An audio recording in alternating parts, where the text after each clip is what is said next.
பண்பான உள்ளங்களுக்கு எனது பணிவான வணக்கங்கள். இன்னைக்கு நம்ம எங்கே தெரியுமா போகிறோம்? ஆஃப்டர் என்னோட ட்ரீட்மெண்ட்டுக்கு அப்புறம் தனியாக கார் ஓட்டிட்டு என்னோட ஃபிசியோதெரப்பி கிளினிக்கு போகிறேன். ஃபிசியோதெரப்பி கிளினிக் வந்து இப்போ புதுசாக தொடங்கி இன்னைக்கு இன்னாக்ரேஷன், அதுக்காக போகிறேன். இது ஏன் நான் சொல்கிறேன்னா, எனக்கு ஹெல்த் நல்லா ஆயிடுச்சு. ஃபுட் ட்ராப் இருந்ததில்ல, அது கொஞ்சம் இப்போ பரவாயில்ல. தனியாக கார் எடுக்கிற அளவுக்கு முடியும். முதல்ல அப்படி முடியாது. எனக்கு கால் நான் சொன்னபடி கேட்காது. இப்போ அதெல்லாம் கேட்கு. பூஜா வீட்டுக்கு இன்றைக்கி வர முடியல, அதனால அவளே என்னை போக சொல்லிட்டா. இல்லைன்னா அவள் கார் கொடுக்க மாட்டா. அவளே நீங்கள் போயிட்டு வாங்கம்மா அப்படின்னு சொல்லிட்டா. அவ்வளோ தூரத்துக்கு என் மேலே அவளுக்கு பிலீஃப் வந்து. இதுக்கு முன்னாடி நான் டான்ஸ் வீடியோ போட்டிருந்தேன். அதில் என் பெரிய பொண்ணு சொன்னான், அவளுக்கு ரொம்ப ஹாப்பி. அம்மா நீங்கள் இவ்வளோ தூரம் ஆடுவீங்கன்னு நினைக்கலம்மா உங்களுக்கு. அது என்ன, அவள் பார்த்துருக்கா பக்கத்தில் இருந்து. எனக்கு ஒரு கால் விளங்காமல் போச்சுன்னு சொல்லுவாங்கல்ல, அதை மாதிரி ஆகும். கால் ஒரு கால் எனக்கு ஃபங்க்ஷனே ஆகாது. குட்டி பிள்ளைங்க ஒரு 8 மாதம் 10 மாதத்தில் நடக்க போகிற ஸ்டேஜில் ஆடி ஆடி நின்றுட்டு விழுந்துருவாங்கல்ல, அந்த ஸ்டேஜ் தான் எனக்கு. ஏதாவது பிடிச்சிட்டு தான் நிற்க முடியும், இல்லைன்னா எனக்கு நிற்க முடியாது தனியாக.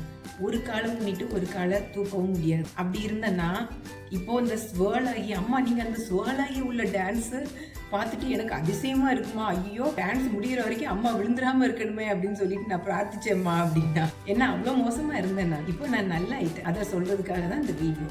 நான் முடிஞ்சால் ஃபிசியோதெரப்பி கிளினிக்கில் கொஞ்சம் வீடியோ எடுத்து அவங்களெல்லாம் அவங்களுக்கு இன்ட்ரடியூஸ் பண்ணி வைக்கிறேன்.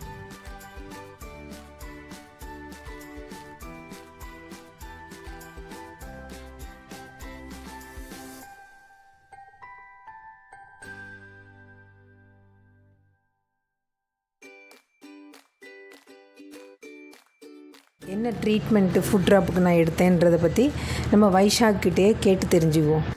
நான் தனியாக நடந்து வர்றதை பார்க்கும்போது எனக்கே ஏதோ சாதித்த மாதிரி ரொம்ப சந்தோஷமாக இருக்குது. எனக்கு இப்படிலாம் நடக்க முடியாது. Hello Vaisha, good morning. Thank you. ഒരു ചെറിയ വീഡിയോ എടുക്കട്ടെ എന്ന് വെച്ചാൽ എനിക്ക് എങ്ങനെ ഫുഡ് ഡ്രോപ്പ് വന്നു, അതിനെ നമ്മൾ എങ്ങനെ റിക്കവറായി വന്നു, അതിന് എന്തൊക്കെ ട്രീറ്റ്മെൻറ്റ് വൈഷാഖ് കൊടുത്തു എന്നുള്ളത് എൻ്റെ വീഡിയോയിൽ പറയണം. വൈശാഖിന് ഓർമ്മയുണ്ട, നമ്മൾ അവിടുത്തെ ക്ലിനിക്കിലായിരുന്നപ്പോഴേ ഞാൻ വന്നപ്പം കാറിൽ നിന്ന് ഇറങ്ങി എനിക്ക് നടക്കാൻ പറ്റൂല, എവിടെയെങ്കിലും പിടിച്ച് നിൽക്കണം. അപ്പം വൈശാഖാണ് എന്നെ കൈപ്പിടിച്ച് അകത്ത് കയറ്റുന്നതും പിന്നെ കാറ് വരെ കൊണ്ടുവിടുന്നതും. ഒരാളുടെ സപ്പോർട്ട് ഇല്ലെങ്കിൽ എനിക്ക് നടക്കാൻ പറ്റൂല. പക്ഷെ ഇന്ന് അങ്ങനെയില്ല. ഇന്ന് എനിക്ക് അതെ, ഷൂ ഇല്ലാതെ എനിക്ക് നടക്കാൻ പറ്റൂല. ചെരുപ്പ് ഇങ്ങനെ വിരൽ വെച്ചിട്ട് ഇങ്ങനെ പിടിക്കാൻ പറ്റൂല. ഇപ്പം അത് കുറച്ച് മാറി വരുന്നു. അപ്പം all credits goes to Vaishakh. Thank you. എനിക്ക് മാത്രമല്ല, അമ്മയ്ക്കാണ് ഏറ്റവും, അതായത് 80% അമ്മയാണ്. പിന്നെ അമ്മയുടെ മോൾ സുഹൃതി, അവളെ കൊണ്ടുവന്നില്ലെങ്കിൽ പറ്റൂല. അതെ, ഒരു ദിവസം പോലും ഇവിടെ കൊണ്ടുവരാൻ മടിക്കത്തേ ഇല്ല. ഭയങ്കര ഇഷ്ടമാണ്. ഇപ്പോഴും അങ്ങനെയാണല്ലോ. അതെ, അമ്മ ഇന്ന് ഫിസിയോതെറപ്പി പോകണ്ടേ വാമ്മ എന്ന് പറഞ്ഞിട്ട് അവളാണ് കൊണ്ടുവരുന്നത്. എത്ര അവൾക്ക് നൈറ്റ് ഡ്യൂട്ടി ആണെങ്കിലും എത്ര ഡ്യൂട്ടിയിൽ ഇതാണെങ്കിലും കൊണ്ടുവരും. മൂത്ത മോൾക്കും ഇവിടെ വരാൻ ഭയങ്കര ഇഷ്ടമാണ്. ഇവിടെ വൈശാഖിനെയും സുജിന്റെയും അശ്വിന്റെയും ഇതൊന്ന് കണ്ടിട്ട് പോകാമല്ലോ എന്ന് പറഞ്ഞിട്ട് വരും. വൈശാഖ്, ഞാൻ ആദ്യമായിട്ട് വൈശാഖിനെ കാണാൻ വന്നപ്പോഴേ എങ്ങനെ വന്നെന്ന് ഓർമ്മയുണ്ടോ? പിന്നെ നല്ല ഓർമ്മയുണ്ട്. സുഹൃത്തിയുടെ കയ്യിൽ പിടിച്ച് വളരെ സ്ലോയില് ഒരു കാല് എഴിച്ച് ഫ്രണ്ടിലോട്ട് വെച്ച് വളരെ വീക്കായിട്ടാണ് അമ്മ ഇവിടെ ഫസ്റ്റ് ടൈം വരുന്നത്. അമ്മയുടെ ആ കണ്ടീഷന്റെ പേര് വന്നിട്ട് ഫുഡ് ഡ്രോപ്പ് എന്നാണ് പറയുന്നത്. ഫുഡ് ഡ്രോപ്പ് എന്ന് പറയുമ്പോൾ നെർവിൽ കംപ്രഷൻ വന്നിട്ട് ആ മസിൽസ് ഒക്കെ ആക്റ്റീവ് അല്ലാതെ ഇരിക്കുമ്പോൾ നമുക്ക് ഫുഡ് ഫ്രണ്ടിലോട്ട് എടുത്ത് വെക്കാൻ കുറച്ച് ബുദ്ധിമുട്ടുണ്ടാകും. ആ ഒരു കണ്ടീഷനായിട്ടാണ് അമ്മ വരുന്നത്. അതിപ്പോ എന്ന് റിക്കവർ ആവും എന്ന് നമുക്ക് കൺഫേം ആയിട്ടൊരു ഡേറ്റ് പറയാൻ പറ്റത്തില്ല. നെർവിന്റെ കാര്യമാണ്. അമ്മ നമ്മുടെ കൂടെ നല്ലതുപോലെ സഹകരിച്ചത് കൊണ്ട് അത് എത്രയും പെട്ടെന്ന് മാറ്റിയെടുക്കാൻ പറ്റി. അപ്പൊ അതിന് വേണ്ടിയിട്ട് നമ്മള് സ്റ്റിമുലേഷൻ തന്നു. സ്റ്റാൻഡിങ് ഗേറ്റ് വാക്കിംഗ്, ഗേറ്റ് പല ടൈപ്പ് ഗേറ്റ് ഉണ്ട്. അപ്പൊ ആ ഗേറ്റ് ട്രെയിൻ ചെയ്തു അമ്മയെ. സോ അമ്മ ഇപ്പൊ ഡ്രൈവ് ചെയ്യുന്നു, ഡാൻസ് പ്രാക്ടീസ് ചെയ്യുന്നു അല്ലേ? Very good. വളരെ ഹാപ്പി ആയിട്ട് പോകുന്നു. പിന്നെ ഇതൊക്കെ ചെയ്തപ്പോ അമ്മയ്ക്ക് പെയിൻ ഒക്കെ ഉണ്ടായിരുന്നോ അന്ന്? പെയിൻ ഇല്ല. ഇവിടെ വന്നിട്ട് പോകുമ്പോൾ എനിക്ക് നല്ല ഒരു മാറ്റം. പൊക്കി പറയുന്നു എന്നൊന്നും വിചാരിക്കുന്നത്. ഇവിടെ വന്ന ട്രീറ്റ്മെന്റ് മാത്രമല്ല, ഇവിടുത്തെ ഒരു ആംബിയൻസ് എങ്ങനെയെന്ന് വെച്ചാൽ ഫീൽ അറ്റ് ഹോം ഫീൽ ആണ്. Thank you. വൈശാഖ് ആണെങ്കിലും ശരി, ജൂനിയേഴ്സ് ആണെങ്കിലും ശരി, ഇത്തിരി നമ്മളെ എന്നെ കംഫർട്ട് ആയിട്ട് വെച്ചേക്കും. അപ്പം എനിക്ക് ഇവിടെ വരാൻ ഭയങ്കര ഇഷ്ടമാണ്. ഇത് ഒരു ക്ലിനിക്കിൽ വരുന്ന പോലെയല്ല, നമ്മുടെ സ്വന്തം ഒരു ഫ്രണ്ടിന്റെ വീട്ടിൽ വരുന്ന ഒരു ഇതാണ്. ആൾക്കാരെയൊക്കെ കാണുന്നതും ഇവിടെ വന്നിട്ട് ഒരു മണിക്കൂർ സ്പെൻഡ് ചെയ്തിട്ട് പോകുമ്പോൾ എനിക്ക് മനസ്സിന് തന്നെ ഭയങ്കര ഒരു സന്തോഷം. മെന്റലി ഫിസിക്കലി അമ്മ കുറച്ച് അതെ അതെ സ്ട്രോങ് ആവും അല്ലേ? അതിൽ ഇനി ഒരു കാര്യം എന്താന്ന് വെച്ചാൽ, വൈശാഖ് എന്നെ ആദ്യം നോക്കിയപ്പം എനിക്ക് ഈ ഫുഡ് ഡ്രോപ്പ് എന്ന് പറഞ്ഞാൽ എനിക്ക് എന്താന്ന് പോലും അറിയത്തില്ല. വലിയൊരു അസുഖമാണ് സത്യത്തിൽ. അത് എത്ര മാസമാകും, എത്ര വർഷമാകും എന്ന് എന്റെ മനസ്സിലുണ്ടായിരുന്നു. അപ്പം വൈശാഖ് എന്റെ അടുത്ത് പറഞ്ഞത് അമ്മ 2 ദിവസം കൊണ്ട് മാറ്റിത്തരാണ്. അപ്പൊ ഞാൻ വിചാരിച്ചു ഇത് ചെറിയ ചീല് കേസ്, അത് പെട്ടെന്ന് മാറും എന്നാണ് ഞാൻ വിചാരിച്ചത്. പിന്നെ പോയി അത് ഒരു 6 മാസം ട്രീറ്റ്മെന്റ് ആയി.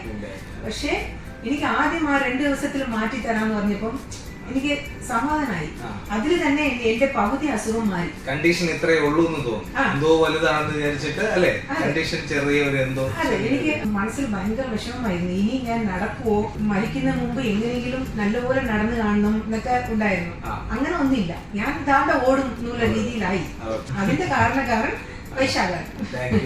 അപ്പം ഇന്ന് ട്രീറ്റ്മെന്റ് തുടങ്ങാം. അതെ, അപ്പം இன்னைக்குள்ள ட்ரீட்மெண்ட் தொடங்க போறோம். அதுக்குள்ள சின்ன கிளிம்ஸ் உங்களுக்கு நான் வீடியோ எடுத்தேன். இதான் என்னோட junior physiotherapist Suji. Hi Suji. Hi. Foot ட்ராப்க்கு ஸ்டிமுலேஷன் கொடுக்க போகிறோம்.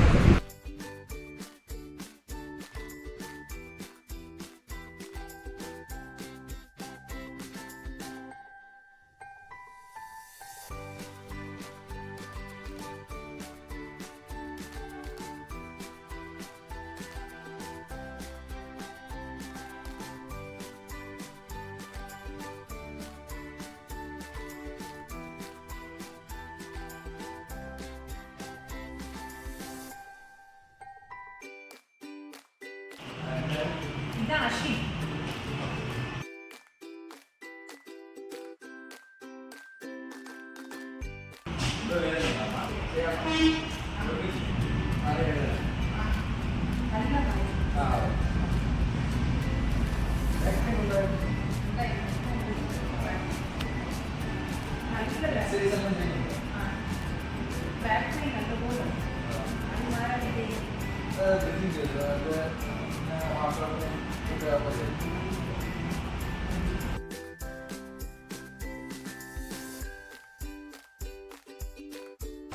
My time.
Okay, thank you.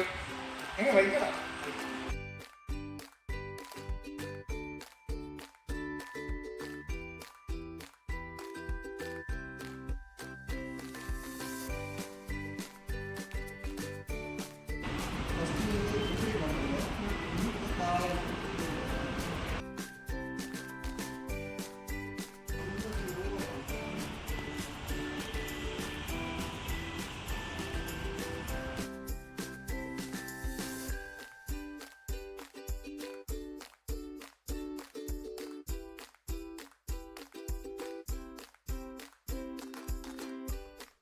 Video பார்த்தீங்களா? இங்கே ட்ரிவாண்டத்தில் ஃபிசியோதெரப்பி ட்ரீட்மெண்ட் உங்களுக்கு யாருக்காவது வேணும்னு வைஷாக கான்டாக்ட் பண்ணலாம். கான்டாக்ட் பண்ணுற நம்பர் நான் டிஸ்கிரிப்ஷனில் கொடுக்குறேன். இது வந்து என்னோட அனுபவத்தினால நான் சொல்கிறது எல்லாமே பெய்ட் ப்ரொமோஷன் அப்படிலாம் ஒன்றுமே கிடையாது. நான் அங்கே தான் ட்ரீட்மெண்ட் பண்ணிவிட்டு இப்போ நல்லா வந்துட்டேன். அதனால தான் நான் உங்ககிட்ட தைரியமாக சொல்கிறேன். அப்போ அடுத்த வீடியோவில் பார்க்குமா? தேங்க்யூ.